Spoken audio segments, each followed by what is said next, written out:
नमस्कार दोस्तों, स्वागत है आपका अपने अपने YouTube चैनल यूपीपीसीएल क्रैकर्स के अंदर। आज का जो मेरा वीडियो है ये किसी लेक्चर पे नहीं है और ना ही किसी वैकेंसी अपडेट पे है।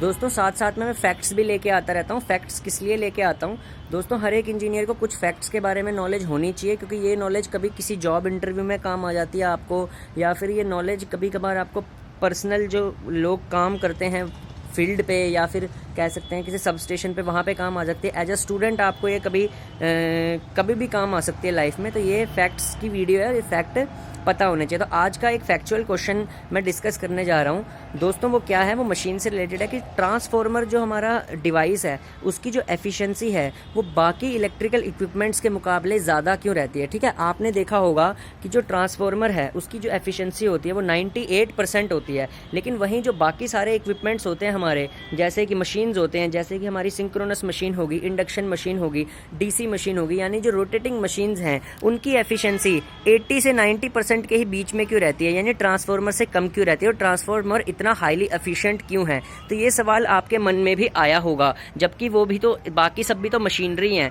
तो देखिए दोस्तों, फर्क क्या होता है अगर हम ध्यान से देखें ट्रांसफॉर्मर के वर्किंग प्रिंसिपल पे। तो ट्रांसफॉर्मर बेसिकली क्या है, एक स्टैटिक डिवाइस है जो कन्वर्ट करता है इलेक्ट्रिकल पावर को एक सर्किट से दूसरे सर्किट तक, सप्लाई फ्रीक्वेंसी को सेम रख के और वोल्टेज और करंट के लेवल को घटा बढ़ा के। अब दोस्तों होता क्या है कि जब भी कभी जो ट्रांसफॉर्मर स्टैटिक डिवाइस होने की वजह से क्या होता है, इसके अंदर अगर हम लॉसेस देखें ट्रांसफॉर्मर के अंदर, तो कौन कौन से लॉसेस होते हैं।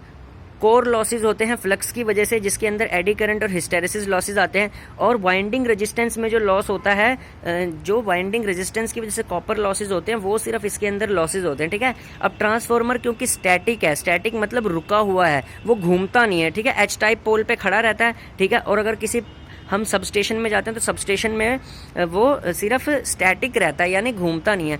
अगर ट्रांसफॉर्मर हमारा घूमेगा नहीं क्योंकि उसमें कोई रोटेटिंग पार्ट नहीं है, तो इसका मतलब क्या है, वो उसके अंदर एक एडिशनल लॉस जिसे बोलते हैं frictional loss, bearing loss, windage loss, ये सब लॉसेज उसमें नहीं होते, क्योंकि वो एक रोटेटिंग पार्ट नहीं है, रोटेटिंग पार्ट उसमें नहीं है, जिसकी वजह से ट्रांसफॉर्मर स्टैटिक डिवाइस है।